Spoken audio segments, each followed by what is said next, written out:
If you're looking for a substitute for beeswax, consider the following options. Candelilla wax, derived from the leaves of the small candelilla shrub.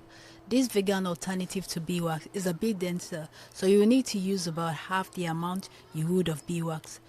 Canauba wax, often called Brazil wax. This is a plant-based vegan alternative derived from the leaves of the palm, Copanea pronifera. Like candelilla wax, it's denser than beeswax, so you want to use less in your formulation. Soul wax, the softer and more affordable wax that's also vegan.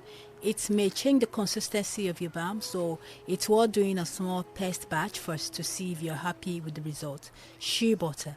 If you want to avoid waxes altogether, shea butter can work as a great substitute in balms, adding moisturizing and nourishing property to the product. Remember, any change in formulation can impact the final product texture and performance.